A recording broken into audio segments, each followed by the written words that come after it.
That's awesome. I'm Debbie Pelham. I'm from Fresno, Clovis, California in Central California. I'm Jackie Egan in Minnesota and soon to be in Florida. Ralph Hurtado, and I service the East Bay of San Francisco.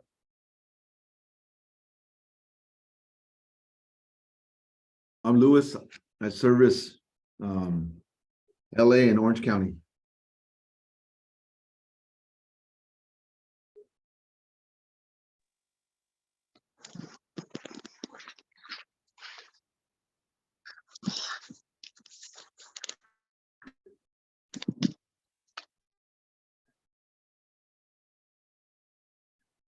All right, was that everyone that wanted to share their name and what market they're in? Hi, can you hear me? Sorry. Hi, this is Nigar. Hi, Good Nigar. morning. Sorry, I just joined. Trying to show myself, and I can't. Myself, not my picture. I'll figure it out. But what is your question? I'm sorry. Just, What areas what we market- serve? Yeah, what market you're in, because this group refers business and it's good to know who's where. So that Okay. relationships there that are within our community. Yeah, this is my first time, I guess, joining this group. Yeah, I'm in Walnut Creek. I serve Contra Costa County In so California. Northern California. Mhm, Thank you. sure. Yeah. Go ahead, Karen. So I'm not with this group. I wish I were. But I was with Keller Williams for 25 years and followed you, Rick. So I've been following all your teachings, and I'm learning more from you than any other personality out there. So if it's okay that I'm going to follow this, then I'm going to do that. That's great. Where are you again, Karen? I recognize your face. I'm in Massachusetts. All right. Well, good to And you have know- you in Massachusetts. Yeah, Massachusetts does not have a huge, I think we had 35% growth this year, but there aren't a lot of EXP people in Massachusetts yet. So I'm hoping to change that. Okay. Glad to hear it, Karen. All right, so we'll go ahead and jump in. Thank you guys for sharing your names and what markets you serve. Rick, welcome to our monthly leadership call.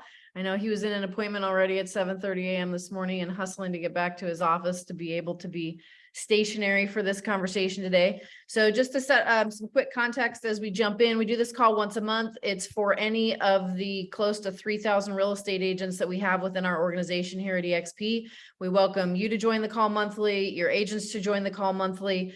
When we have announcements or things that are going to be rolling out, we will be talking about them here first, so that you as the leaders in the market get all of those in advance of them being pushed out through other channels. And so our hope and vision is that you as a leader of your organization will continue to disseminate that information to make sure people are plugged in and are being communicated with. We find that, we never know what the most effective way is to communicate with people. Some people read emails, some people don't. Some people look at text, some people don't. Some people are on social media, some people aren't. Some people use Workplace, sometimes they're not. So we are coming at it from all angles to attempt to help people stay plugged in and connected to where we're at and where we're going. So that's the purpose of this call every month. If there's something specific in the form of a topic or a question that you want to make sure that we cover or create a larger conversation around during our time on this call, I invite you to always put it into the chat box below and we will work that into the conversation. Today, we're going to talk about three very specific things. Number one, a reality check, which is going to come from Rick, not me. It'll feel better. And so number one, a reality check with Rick. We're going to talk about some things production focused and some things attraction focused, and then what there is to do next, and specifically lay out a plan moving forward on the other side of this call for each of you in that regard. So Rick, you want to start us off? Yeah, I'm excited to start us off. So, I was honored to be on a panel in at shareholders in Orlando, and I was flanked by two amazing women whose businesses were flourishing. And I kind of feel like if you're going to be on a panel, the name of the panel was New Market, New Mindset. And I was talking about my mindset and how I was working at these things. And I was honest with the group, and there was a couple hundred people, maybe, I don't know, 100 people in the class. And I said, it's been the worst first quarter of the last 12 years for me, and turning into the worst first 2 quarters of the last 12 years for me in terms of real estate productivity. And obviously in 2010 and 11, when I was having those quarters, I was much more panicked than I am now, because now I feel like I know exactly what to do, and am I doing them? This is vital. Like I was, all of a sudden I have a grandson, and my son who moved to LA 14 years ago now wants to move back up and get into real estate with me. So I have to continue to remember that I'm an example to myself, and I'm an example to others. And the reason I bring this up, I see Mike Henry here all the way from Ohio. We got Karen in Massachusetts. We have people all over the United States. Jackie's in Minnesota. And then a lot of you guys are right here in California in different areas. And I can tell you that the one thing I hear in common, and the meeting I just had this morning was one of the biggest producers on my front line. And, he's been busy as heck closing deals all year. And the thing that I'm hearing in common is, I'm writing 5, 6, 7 offers for every buyer. There's no inventory. Look, there's no story that I'm going to hear that's new to me. None of them are new stories. There's been times when inventory was low. There's been times when there's tons of inventory and buyers are being able to, like just last year, we had so much inventory that we were dropping prices. My main point is this. My son was up here visiting his mother, so we went door knocking last week.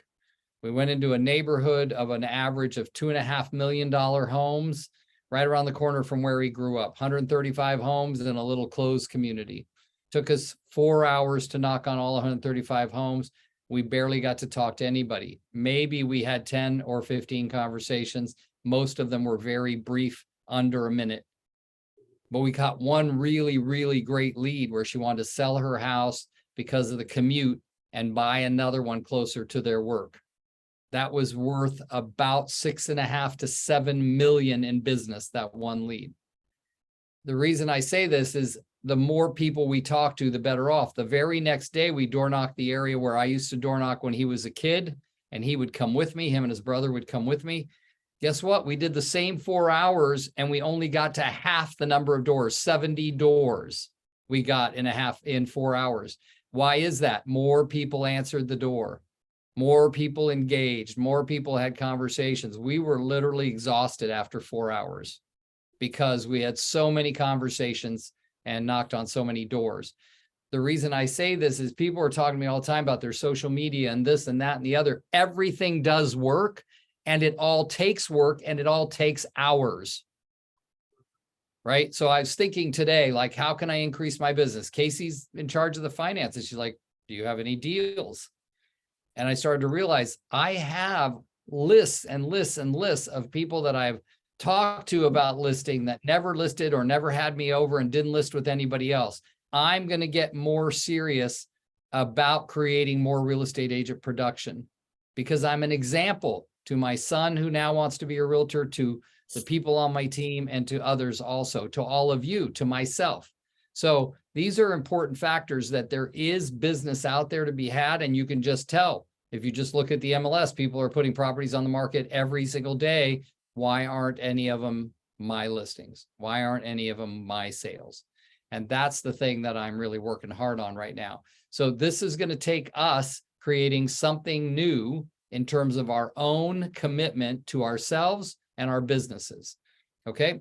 Number two, that I wanted to talk about was that everybody has things they like doing in real estate and things they don't like doing. So Thomas, the guy I met with this morning, said, Rick, I can't be on the call. I want to, I've got these things I got to do. Great. So Thomas had the nerve to tell me I'm no good at door knocking. Well, I've heard people say that all the time. This call isn't about door knocking. It's about talking to more people. And I said, okay, Thomas, how are you talking to more people? And he told me he's got kind of a network of investors and people who are all in the high tech industry, fintech, biotech, tech, all of that stuff.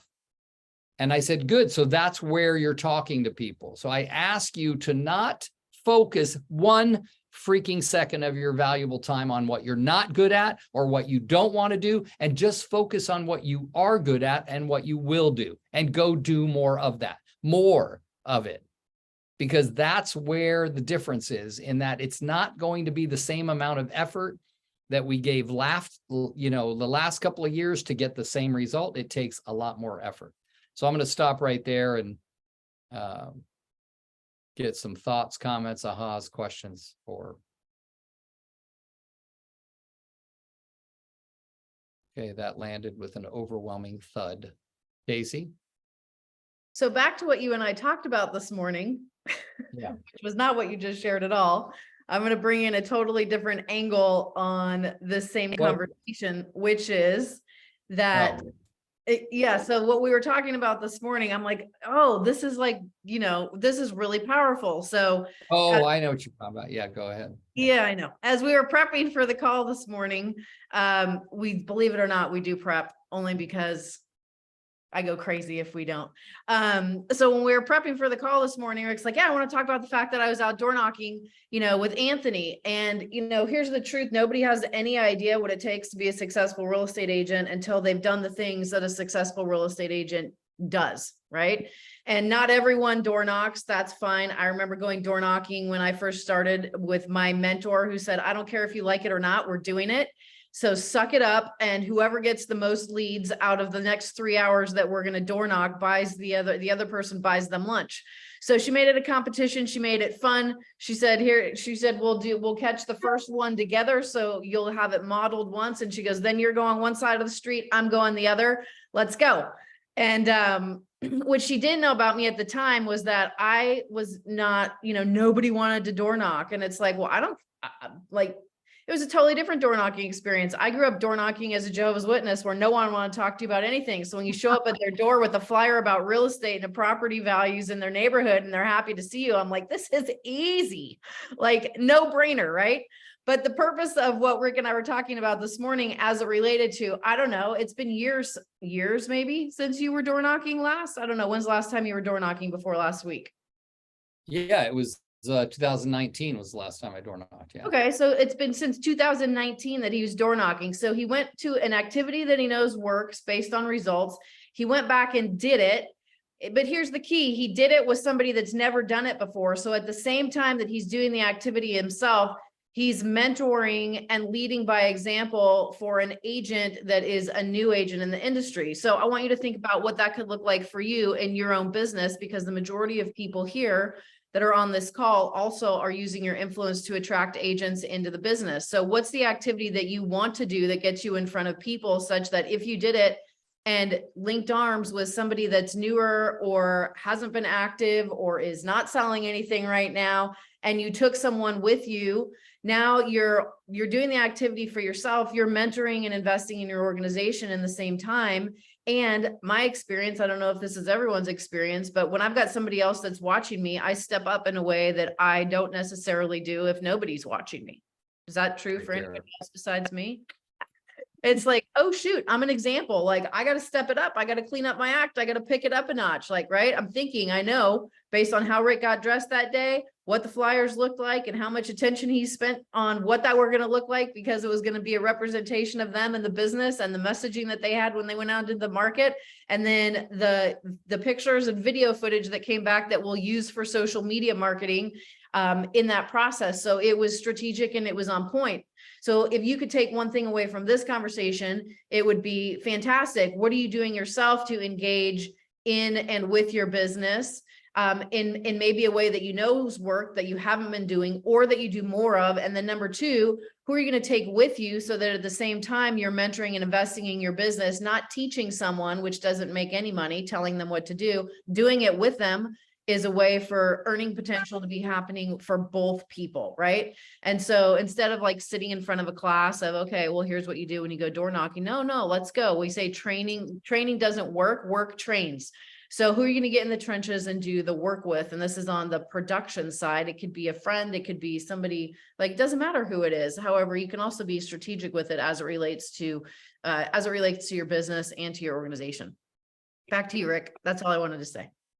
Okay, so I'm glad she reminded me of some of the things that we talked about this morning. So somebody that some of you have seen on this call, somebody that's in my EXP organization is a very close personal friend of mine, recently died in a tragic car accident. So his wife, who is a long time friend of both mine and Casey's and has done a lot of the same personal development work, asked me to speak at his services. And of course, you know, the idea is to make it a little lighter and not so heavy. And I remember what I said. I said, I can remember Rob Wolf coming to me because I was a master faculty and a speaker and a trainer, a national speaker and trainer for Keller Williams. And he wanted to be a national speaker and trainer for Keller Williams. And his office was about 2 hours from mine. And the first time he heard me speak was in his office. And he came up to me in his brash, born in New York, Long Island kid, had moved to California after a successful career in franchising and got into real estate. And he came up to me after I talked, and I got a standing ovation, everything. He goes, "Oh my God, I want to do what you do." And I said what I had normally said back then, which is, if you want to do what I do, you have to do what I did. And I've said that to a bunch of people in my career. And he's the only one that I can remember, or if, at the very least, the very first one who ever said this: make me a list of what you did. I'll follow in your footsteps. And he went about doing those. Of course, I told him about Train the Trainer and, you know, Advanced Train the Trainer and all these different courses to take and to talk in his community and to volunteer to speak or to MC, to get more comfortable with a mic. Anyway, the reason I say that is that it was a powerful, powerful time for me, in that I realized the power of how many people stood up and spoke and said the effect that Rob Wolf had in their life, and that it started long before he was in real estate, that he was that helpful kind of person, that he always cared more about what other people were doing and how he could help you do more of what you were doing from when he was 8 years old. Okay. So that story, you know, really, really resonated with me as I talked about the different things. Like, Rob went out and created a successful real estate sales business. And Rob went out and became what back at the time was called a regional faculty member for KW, meaning he was allowed to speak all over the region, which was Northern California and Hawaii. He did all of this out of a desire to help people. And you know, all of you must know that when you have an innate desire to help people, you know, deep down, you know it more than anybody, that you're getting something selfish out of that. Something that's for you. And if I asked each of you what it was, you know it was that feeling that you get when you're helping people, that kudos that you get back feels really good, to get that thank you, or you did something that, hey, thanks, Rick, you did something that changed my life, or you said something that changed my life. And then in return, we might say, hey, you did the work, good for you, I'm glad I was able to contribute. But there is that selfish side of that thing that really feels really good.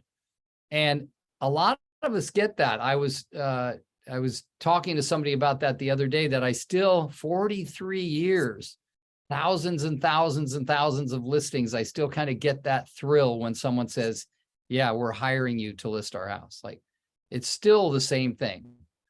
But the reason I really want to talk about what happened in bringing me from my head to my heart as it related to the story of Rob and Jessica. Jessica, his wife, is obviously, he has to continue. Between the two of them, they had 6 kids.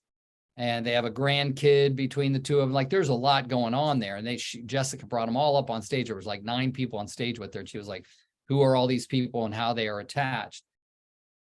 This morning, coincidentally, Jessica texted me that Rob had told his 19-year-old or 20-year-old son to invest in EXP stock. And because he had done that, and he did it in an options form, I don't understand options, but that this morning when our stock went up like $4 or $5, he made $6 grand, right? And this kid was just getting ready to go off to the University of California, San Diego, or University of San Diego, I'm not sure which. And that 6,000 is going to pay for almost 4 months of his rent down there. And it was just a huge thing. And she said, my son stopped and looked up and said, thanks, Rob, because his advice is what got him there. Now, take all these stories and make of them what you want. But guys, here's the main point. Rob is 47. 47 stinking years old. And he had such huge dreams. Are you executing today? We are not guaranteed anything. You don't need to hear this from me. You're hearing it all day, every day. There's motivational speakers. You're all plugged into podcasts and all of this. But I'm telling you, it hit home. And after I hung up the phone or sent out the messages, I turned my radio on. I always turn it on to country music. And I turned country music on, and the first song that came on is, if you've got a chance, take it. Take it while you've got a chance. If you've got a dream, chase it. Your dream won't chase you back. Like right after I get done getting this text from Jessica and talking to Casey about what we're going to talk about on the call. Look, I have never been more inspired to be better at what I do than I am now. I got a 37-year-old son who has a good career, who's thinking about leaving it for real estate. Man, that's a load. And then guess what I want to teach him? I want to teach him that by the time he's 45, he can be retired, if not only in addition to selling houses, he's also recruiting agents. And he's the guy to do it. He's the one who he's had to knock on doors to ask people to film in their home and have people tell him, you're a scammer. How do I know you want to film in my home? You know, like this is the guy who gets people checks for 15 grand for 1 week to use their home, stuff like that. So he's had to knock on doors. He's had to keep knocking on doors or finding ways to get somebody to talk to him. So I found this out through his brother, that he went home after the second day and said, this stuff's amazing. That's what he said. He never said that to me when I asked him, what went right? What did we do well? What can we do better? What can we do differently? You know, like I did all that when I was in the car with him. But he told apparently his mother, and his brother found out that he said, that was amazing, because we had so many conversations on the second day, and the second day was about people saying, Rick, I remember when you used to door knock with you when he was a kid. Like it wasn't about real estate conversations. It was all relationship conversations, right? Talking to people who saw me and go, wait, didn't you go to high school with my brother right down the street? Because the high school is right down the street. Like it was fun, guys. So it's time to move in the direction of your dreams in a speedy, hasty way. You can do it fast and fun, or you can do it slow and painful. I want to do it fast and fun. Case? I would just love to open it up for any thoughts, comments, feedback, questions. Like, what are you guys doing to get in front of people, to be more front of mind with people during this time? Rick said at the beginning that, you know, the first and second quarters have been the slowest.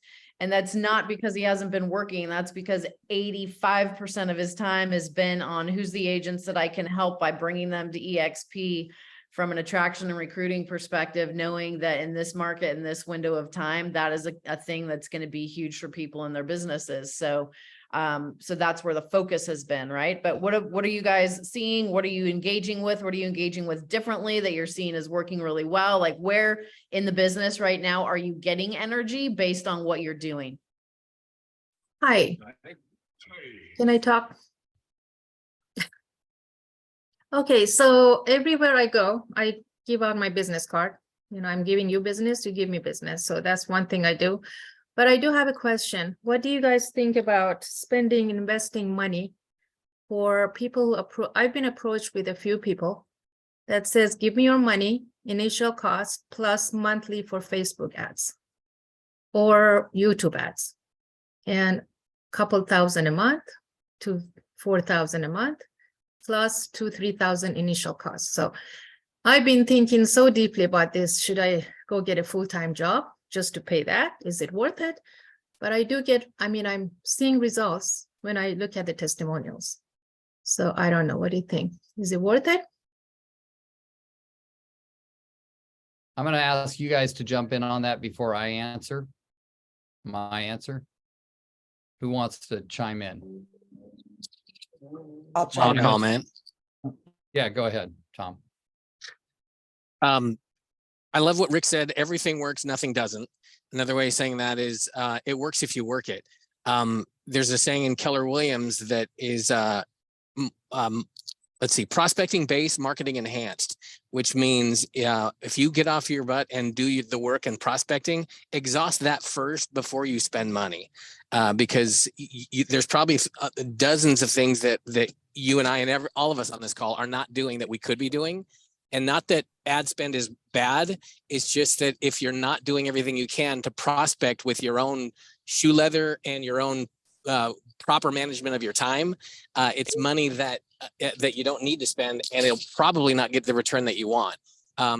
Ad spend, it takes time. It takes time and effort because it's a slower turnaround. Where prospecting, just like the book Fanatical Prospecting by Jeb Blunt, highly recommend it. He says he does an example of that where he's making real calls to talk to real people, and he gets on the phone, which is similar to door knocking. You're just getting your eyeballs in front of people. And he says versus the slow ad spend or social media or whatever, and it's a dramatic difference. So that's just my humble thought. Do the prospecting first before you worry about the marketing. And forgive me if that was too long. That's great input, Tom. We're going to back that up with some numbers here in a minute. However, we'd love to hear a couple of other perspectives. Leo, did you? Yeah, I think. Yeah, Leo I echo everything that Tom said. I mean, when I was in a difficult position in my real estate career, all I did was open houses, and I obsessed about it Monday, Tuesday, Wednesday, Thursday, Friday, Saturday, Sunday. I did it every single day. So I think that, if I was a lion, I would be near the water hole, right? And that's what you would want to do as a real estate professional if you don't have a lot of finances to invest into other marketing. Open houses are the lowest hanging fruit, hands down. And I would make it a rule. And that's just like I did. I said, I am not doing anything else other than open houses unless I have appointments. And most of the time when I was going through a rough patch in my career, I didn't have appointments. So I was doing open houses basically every single day. And I was picking up listings Tuesdays, Wednesdays. I just think that that's a phenomenal way for you to market yourself for free, get free leads. And then from there, then like Tom said, then go ahead and invest in other things. But there's plenty of clients, and understand mortgage products, guys. A lot of the things right now. I mean, Mo and Maria that are here on the call right now, they did a really awesome training. And there's a builder program where you can build a home from the ground up with 3.5% down. Just know these hot products, self-employed programs that are 5% down. There's a lot of these products. So, put it out there on social media. Hey, what are the hottest products that you have? And know about those products, because that's going to help you to pick up the phone also and call people and get excited about it. So that's what I would say. Leo, can I share what we're doing? Yeah, go for it. So one of the things that we're doing is we have some really good listings right now. We have some really good momentum and higher price listings in our area. And what my husband did is he assigned everybody on our team to open houses. So we're leveraging the listings for open houses every single day during the week and also during the weekend. And we're hitting with brokers open the following day after the house hits the market. So we're doing brokers open. We're doing open houses on those high end listings every day. We have an agent on site, and then obviously on the weekend. And then they're assigned to door knock at least 2 times per area where the listings are at. In addition to prospecting for 2 straight hours in the morning on the weekdays. So everyone has an intentional schedule. And that's basically the condition to be on our team. And because we are creating all of these opportunities, we even had some of our solo agents wanting to be in the team because they need that hand holding in that direction. So we're having door knockers. We're basically doing almost every way of getting free advertising before even tapping into like paying for leads. So Mo's doing an amazing job of keeping the momentum, making sure that everyone's showing up sharp at 8:30 to sharpen skills, and then continue with like the routine of our day. That's That was amazing. all. So to recap what I heard you say, in order to have the privilege of being on your team, because there's a lot of dysfunctional thinking about being on teams of like, oh, I'm on your team because it's your job to give me lead and teach me the business. Like that is total dysfunctional team thinking. But from what I'm understanding you to say, like, to earn the privilege of being on your team, it is how many days a week? 2 hours in the morning of personal prospecting? So Monday to yeah. Thursday for 2 hours, Monday to Thursday. First of all, it's role play from 8:30 to 9, 9 to 11, mandatory prospecting, door knock, 40 doors twice a week, and you have to do open houses for 3 weeks in a month. So you get 1 month, 1 weekend off. If you can't do that, you can't be on our team. If you can't do that, you can't be in our office either. So here's what I want to champion you guys for is that you have a standard. And people rise or fall to the standards that they're held to. And so what you've created is like, here's a bottom line in this conversation, Nagar, about, buying ads or, Facebook ads. I'll give you the numbers of what we just did because we ran it as an experiment for 6 months. And we had a $2,500 a month spend plus $700 a month to have somebody that was essentially the ISA that would get the lead as a virtual assistant. So in 6 months, that total spend was $19,200. There's 400 leads that came out of that are in a pool that the virtual assistant continues to call. There have been 0 transactions that have happened from that. So that's $20,000 of spend for 0 result yet. Now you're going to run yourself out of the business by paying money that you're not making to attempt to get a live body that's a qualified person that wants to buy or sell versus what you just heard described as a very proactive, it's sweat equity, it's your time and your energy. And the truth is, in a business like real estate only exists based on the lead generation that's happening all the time, right? So you can run a negative business, like be in the hole because you're spending more money than you're making to try to get business, or you can go, hey, I'm in the business of sales. And any kind of sales requires a prospect flow. And where are those prospects going to come from? And what you just heard is a very proactive approach to sharpen skills, which you guys amazing, have a standard to participate, to be on a team, and then an execution plan every day that is generating that activity because it's about getting in front of people, right? So does that mean that online stuff doesn't work? No, it's not that it doesn't work because there's other people that are utilizing it, but they're paying hundreds of thousands of dollars and infrastructure and staff to make that work. And it's a totally different model. So for the solopreneur, which is your average real estate agent that's in business for themselves, that's a quick way to get out of the business or in a lot of debt from what we've seen. And we just ran the experiment in our own team to be able to speak from it firsthand. Yeah, great answer. Thank you very much. I've been debating and I've been thinking all night and day about it because so far I've been approached the past week 4 different people, different fees and prices. And this guy was spending like $5,000 a month to get the ISA and all that, ad spending. And so I'm like, yeah, I know it works for a few people, maybe 10, 20%, but you just wish you are one of those lucky people, I guess. and you get tempted to do Can it or not. Can I add I don't something know. to that? You know, when it comes to ad spend, I mean, we do ad spend, right? But you have to understand too that ad spend is going to come in also three different categories. There's marketing, branding, and actually advertising. There's three different things, right? And most of us, we just do the same thing and we expect money. So there's money that goes out for advertising. We call that just, hey, we want people to know our brand, who we are, and it's money that and it's ads that we know we get nothing in return. It's just creating awareness of who we are. So when I walk down the street, they know who I am. When I'm at an event in the luxury area, they know my name, they know my logo, right? So that's brand awareness. That's money that you're not gonna get back, right? And most of us want money in that, but it just doesn't work. Then there's money for advertising and then money for marketing, right? Marketing, education, tools, you're giving back, and you're just informing the people of what you do or giving tips.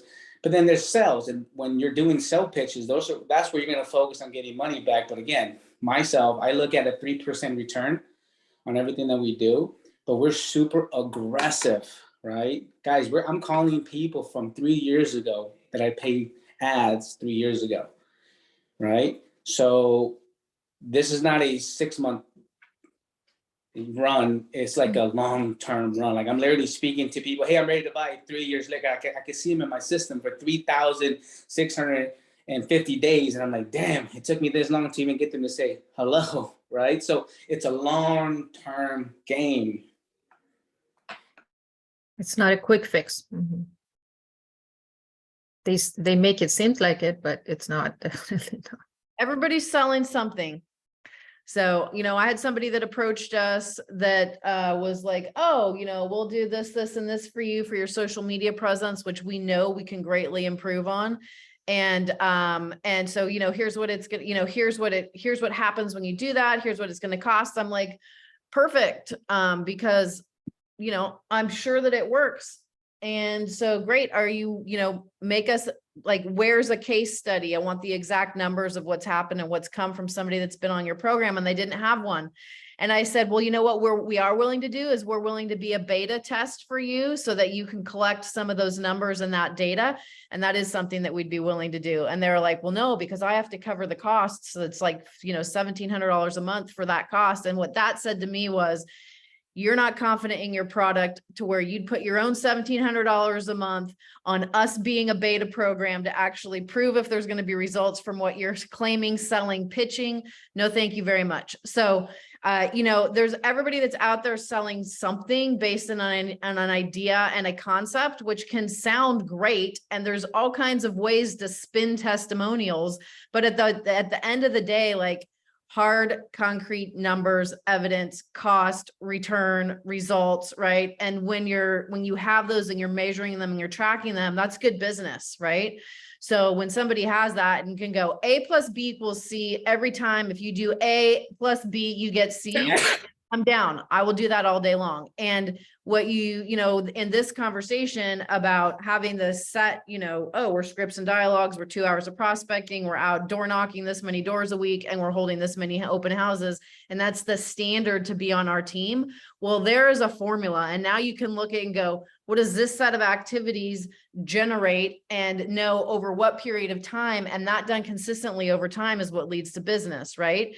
And so, it's for human nature, the most challenging thing we find often is the consistency factor, because it's challenging to be consistent, to have the discipline, to have the structure, to get up and to execute it. And so for the people that are, what their business looks like, regardless of what's happening in any market or environment, is very different from the people that are not, right? And so it's really about, this is where the entrepreneurial spirit comes into play. We want to be entrepreneurs for the freedom of that or the flexibility of that, but freedom comes from discipline at the end of the day. And what are those key things, revenue producing activities, the disciplines that are going to create that over time when executed consistently? So would anyone else like to chime in on this topic before we move to the next one? Last thing I'll say, I just dropped in a free social media training that I did that can generate you leads on Instagram. I had one of my guys that just generated 150 leads off of a reel on TikTok. So this training basically has the step-by-step process, so you guys can take advantage of that, and it's free. So Do you see it, Nagar? It's in the chat. He put it in the Yes. chat. Just click on it and it'll open up on your computer. Mhm. The last thing that I want to do is Sharing that, Leo. Okay. I actually joined EXP because of KV Core. So I got 4,000 contacts into KV Core in the last 4 months. And I've been using the lead generation. And you could literally, to me, lead generate and get thousands and thousands of leads. The problem is you can't follow up with all of them. So, you know, you could spend all day long just trying to call. They don't all have phone numbers, etc. So it is definitely a numbers game. But some days recently I'm thinking I'm just going to take clients to lunch. And I think that's the easiest thing of all, rather than trying to Yeah. follow up with all these people. Because that really does pay off, I think. For me, it has for me. Yeah, you could say, I fed you. Now let me help put another roof over your head. Where are Exactly. we doing it? Yeah, exactly. That's a good point. Yeah. Spend your money that way. Yeah. Mhm. Eye to eye contact. Can I bring one last point, Casey, like for like database and like ads and this stuff, right? Like, cause I love Karen's point, right? We do that too. Like, those are my favorite ones, right? Having lunch with past clients, bringing client appreciation parties. We get most of our business from appreciation parties, right? But you know, at least for me, you know, our cold business, right, which is the ad spend, all this stuff, we have a 20,000 lead database that we say, and our goal is to convert 7%, which is really high, right? Most people will tell you 3% is good. I'm pushing for 7% every single year, and this is like the message with my team. So that means that there's 1,400 lead or escrows in my database, and this is what motivates me and my team to call every day, because there's 1,400 transactions in our cold business just waiting for us to happen, and that's why our goal is always to increase our database, even if it's our cold business. Our warm business, our hot business, our past clients, we have systems for that, but that's separate from just our cold business.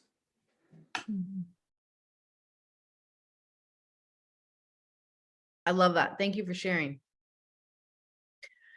Forgive me. Can you, I apologize. Can you define the difference between cold business and warm business? I apologize. I missed that. Yeah. So cold business is ads or from ads, from social media, people that we've never talked to, right? People that either in our database that, you know, either inquired through one of our ads, through even an online lead or a sign call. So everybody in our office understands the lead process, right? Everybody, anything that we get goes straight into our CRM system, right? And because we need to track this stuff, even if we don't convert it. So something that's not converted is what we define cold business, right? If something's warm, it's either they booked an appointment with us, they're meeting with lenders with us, they've done buyer consultation with us, and it's just a follow-up game, right? A matter of time. And obviously hot business for us is people that we've done business with, past clients, referring friends, SOIs, COI, all of these things, right? And those are the people that we spend probably 80% of our time in, right? Because we do things for these people to continuously bring more business to us, from client appreciation, even non-client appreciation events, right? And, you know, we do wine tasting in our office for just people that, you know, we're friends with, because that's where we get most of our business. But the cold business is just people that we've never got anything from. And like I said, right now we have about 20,000 people in there. I mean, I see 1,400 transactions that can come out of that. And that's why every single day we're doing 3 hours of calling, you know, over 300 dials every single day, trying to make, you know, 35 contacts.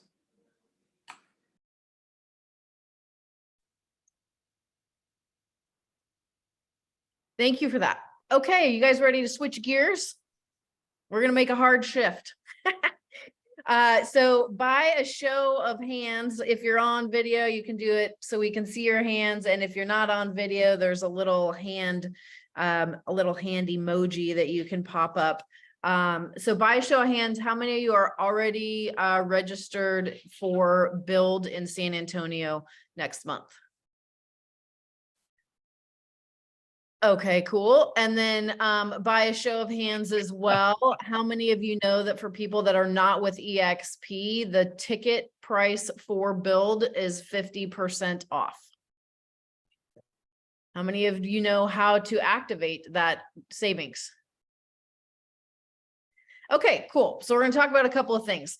I am going to start this off just by saying Brent Gove, who is, Build is Brent and James' baby. And I heard Rick doing something brilliantly strategic last week, and that was positioning the Build conference to a broker to get better at attraction and recruiting. So it wasn't about moving their brokerage to EXP. It was about, oh, you're a broker. This is like the industry event of the year to learn better attraction and recruiting skills. And of course you would want to be at this event as a broker, right? Non-EXP. And so that was a different, a different mindset and a different perspective, different way to look at it. However, I was in a conversation with Brent, and he goes, I can see who's registered and who hasn't registered. And I am flabbergasted that anyone that's a leader in the business in the industry wouldn't be there, like flabbergasted, because of what happens for someone at that event in their business, in their life, and just the power of, physically being at that event. So as we talk about it, for people that you have that may not yet have registered, that are not with EXP, when they go to register and they're double checking everybody to make sure that it's legitimate and it's not somebody that's with EXP that's just attempting to get a discounted ticket, is that when they go to register, when they check out the last page of registration, there'll be a place where they can put a code, and the code to have the ticket price, whatever ticket price that they're at, reduced by 50% is build 2350. So like build 23 at 50% off, build 2350, capital B on the build, lowercase on everything else.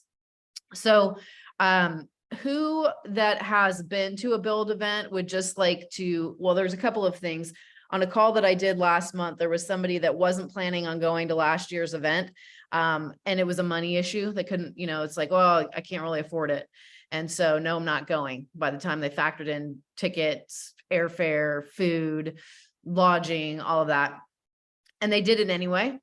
And so as a result of them doing it anyway, 10 months later, they were closing a transaction where their commission was over $13,000. So all in, their spend on build was under $3,000. So they were $10,000 ahead of where they would have been in the real estate business had they not attended build.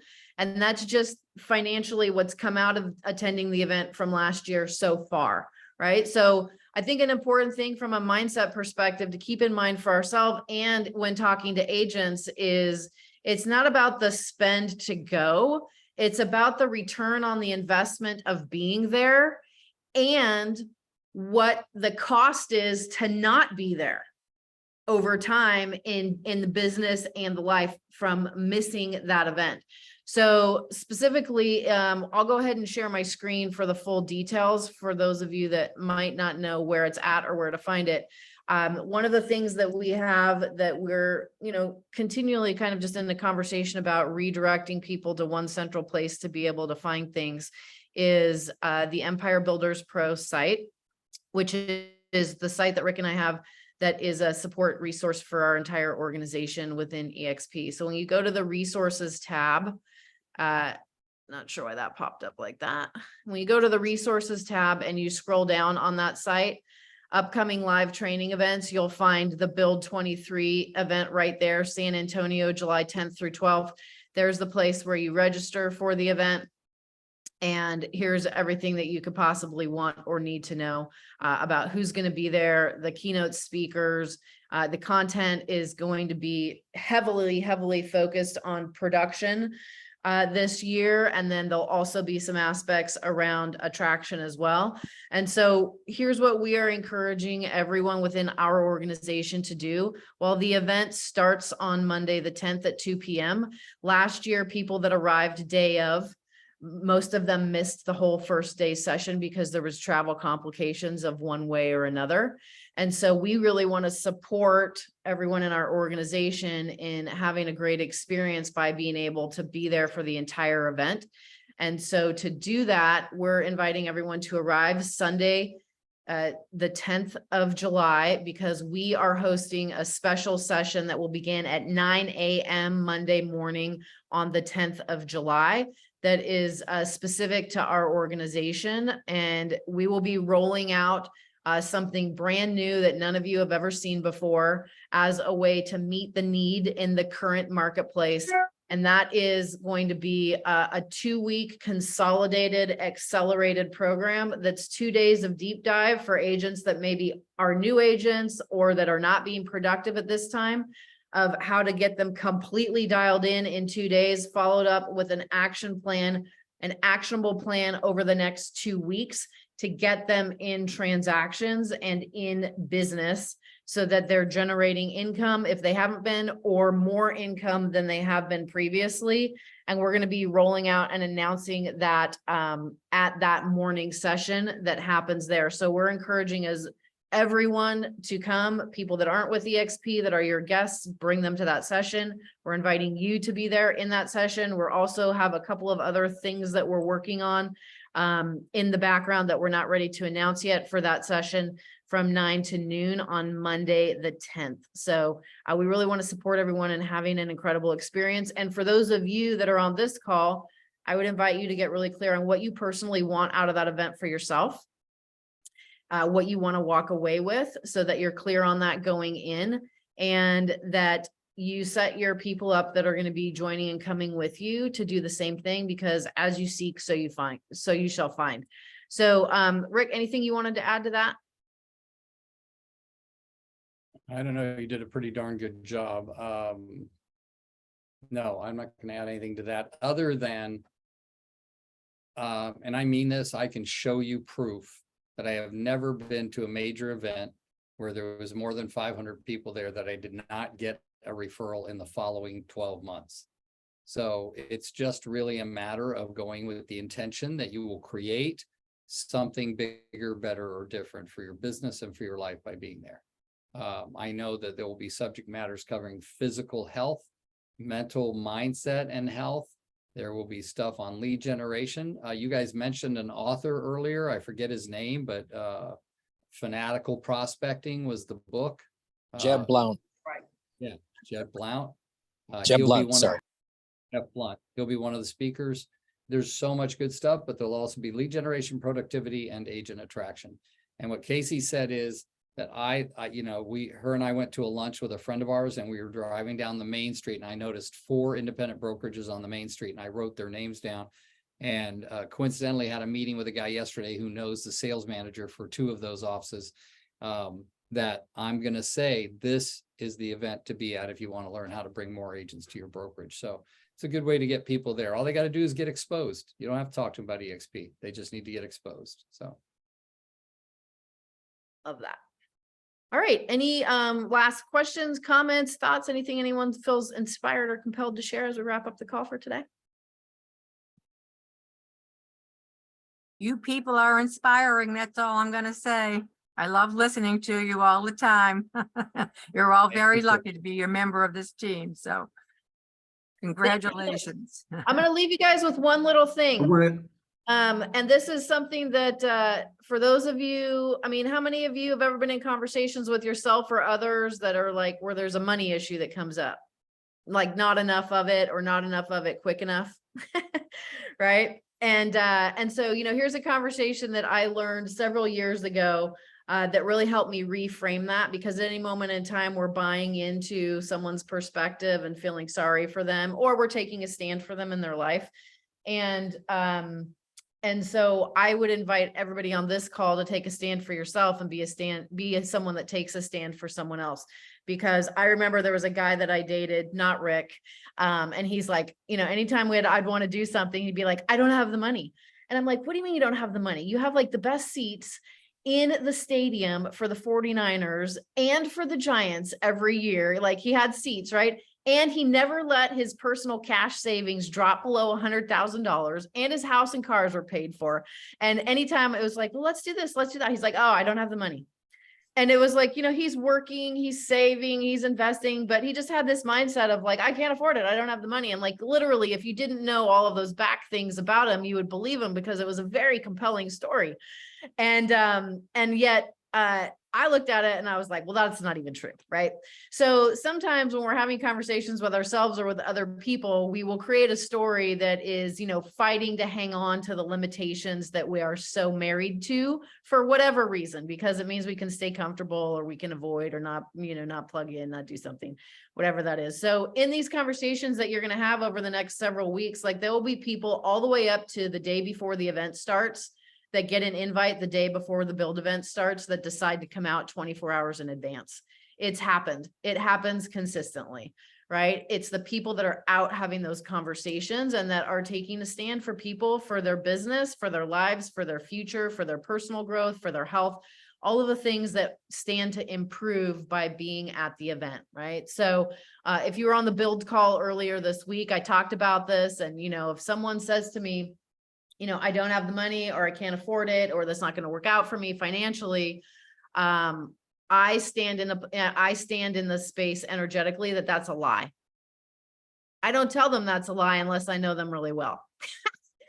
And I won't say it like that. I'll probably say, well, you and I both know that's actually not exactly true now, is it? Right? It's all on the delivery, because here's what's true. If any of you have kids and your kid ended up in the ER and that you needed $2,500, you had to physically come up with $2,500 in the next 24 hours or your kid doesn't make it. You're going to find that $2,500? Absolutely. You are, all day long. You get up and you've got 3 listing appointments. They're going to total over 20 million. And you need to get to those listings, and the tires on your car are slashed, all 4 of them. You're not going to replace the tires on your car because you can't afford it.